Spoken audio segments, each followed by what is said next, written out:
انسان اور ہے، لیکن جب انسان ایمان والا ہوتا ہے تو اب اس کی فطرت بھی مسلمان ہو جاتی ہے۔ کیا بات ہے، جب انسان ایمان والا ہو گیا تو اب اس کی عادت کو بھی مسلمان، اس کی صفت کو بھی مسلمان ہونا چاہیے، اس کی مزاج کو بھی مومن ہونا چاہیے، اس کی آنکھوں کو بھی مومن، اس کی طلب کی بھی مومن، اس کا مزاج بھی مومن، اس کی حرص بھی مومن، اس کا غصہ بھی مومن، اس کے جذبات بھی مومن، اس کے احساسات بھی مومن، اس کے ہر مومنٹ کو مومن ہونا چاہیے۔ جیسے کہ اعضاء بھی مومن ہو جائیں، آنکھیں بھی مومن، زبان بھی مومن، قدم بھی مومن، پیٹ بھی مومن، حرکات و سکنات بھی مومن، تھنکنگ بھی مومن، فکر بھی مومن، دانش بھی مومن، فکر بھی مومن، سوچ بھی مومن، ہر چیز کو مومن ہونا چاہیے۔ کیونکہ جب تک انسان تھا، اب مومن ہوا ہے تو اپ گریڈ ہو گیا، اب مومن ہوا ہے تو بلند ہو گیا، اب مومن ہو گیا ہے تو اس کا مرتبہ بڑھ گیا۔ تو اب جب تم انسان تھے تو خوف تمہاری عادت تھی، لیکن جب مومن ہو گئے تو خوف کو بھی مومن ہونا چاہیے، خوف کو بھی اپ گریڈ ہونا چاہیے، خوف کا مرتبہ بھی بڑھنا چاہیے۔ تو جب تک تو انسان تھا، انسان سے ڈرتا تھا، لیکن اے ایمان والو، اب تمہارا اسٹیٹس بلند ہو گیا، تمہارا مزاج بلند ہو گیا، تم اپ گریڈ ہو گئے۔ اب تو انسان سے نہیں ڈرے گا، اب ڈرے گا تو پروردگار سے ڈرے گا، اب ڈرے گا تو اپنے مالک سے ڈرے گا۔ نعرے تکبیر، نعرے رسالت، شہزادے مخدوم سمنا، علماء اہل سنت، غریب نواز کانفرنس، سبحان اللہ۔ اے ایمان والوں، اللہ سے ڈرو۔ اللہ سے ڈرنے کا مطلب یہ ہے کہ کسی سے مت ڈرو۔ اللہ سے ڈرنے کا مطلب یہ ہے کسی سے نہ ڈرو۔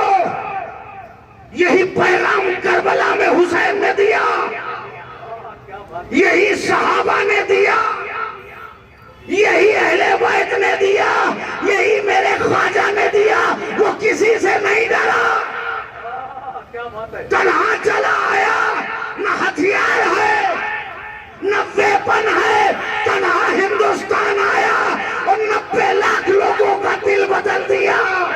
کیا بات ہے، زندہ باد، زندہ خوف باد۔ سے باہر نہیں نکلتے وہ انقلاب بھی نہیں لاتے، جو خوف سے باہر نہیں نکلتے وہ پریورتن بھی نہیں لاتے، جو خوف سے باہر نہیں نکلتے وہ زمانے میں کوئی نئی داستان بھی نہیں لکھتے۔ قربان جاؤ غزہ کے مظلوم بچوں پر، نہ کربلا میں علی اصغر ڈرا، نہ ان کے شہدائی فلسطین میں ڈر رہے ہیں۔ نعرے تکبیر، نعرے رسالت، حضور سیدی سلمان اشرف صاحب قبلہ، حضور خالد ملت، سبحان اللہ، سبحان اللہ۔ ایمان والوں، اللہ سے ڈر۔ ہمارے ڈر کا اسٹینڈرڈ بڑھ چکا ہے کہ فطرت بھی مومن ہونی چاہیے۔ پہلے ڈرتے تھے، لیکن مومن ہونے کے بعد، اب مومن ہونے کے بعد جب اپ گریڈ ہو گئے تو مزاج بھی اپ گریڈ ہو گیا، سرشت بھی اپ گریڈ ہو گئی، طبیعت بھی اپ گریڈ ہو گئی، صفات بھی اپ گریڈ ہو گئی۔ اب ڈرو تو اللہ سے ڈرنا، کیونکہ ڈرنا تو فطرت ہے۔ اور پھر اللہ سے ڈرنے کے بعد کسی سے نہیں ڈرنا پڑے گا۔ اس کو یوں سمجھ لو کہ ڈرنے کی فطرت یہ ہے کہ ہر آدمی بڑے سے ڈرتا ہے، پھر اس کو دوہرا، ہر آدمی بڑے سے ڈرتا ہے، بڑا والا یو پی لیول کا کہیں نہ ہے، انڈیا لیول کا، امریکہ لیول کا، یورپ لیول کا، بڑے سے ڈرتا ہے، بڑے سے ڈرتا ہے۔ اور مومن بھی بڑے سے ڈرتا ہے۔ کیا بات ہے، کیا بات ہے۔ مگر دنیا میں اگر ڈرو گے تو تیرے ڈر کا تسلسل کبھی ختم نہیں ہوگا، چونکہ دنیا میں روز ایک بڑا آئے گا، تو ڈرے گا، پھر اس سے بڑا آئے گا، پھر اس سے ڈرے گا، پھر اس سے بڑا آئے گا، پھر اس سے ڈرے گا۔ تیرا ڈر جو ہے وہ مسلسل رہے گا۔ اسی لیے مسجد کے میناروں سے 5 وقت یہی تمہیں صدا دی جاتی ہے، اللہ اکبر، اللہ اکبر، اللہ سب سے بڑا ہے، اللہ سب سے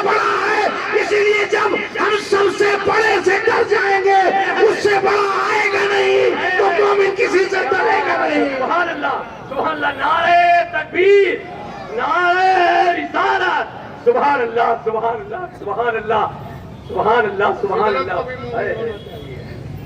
فطرت کو بھی مومن ہونا چاہیے، مزاج کو بھی مومن ہونا چاہیے. تو ہمارا ڈر بھی بڑھ گیا، ختم نہیں ہوا، ختم نہیں کیا، ڈائیورٹ کر دو.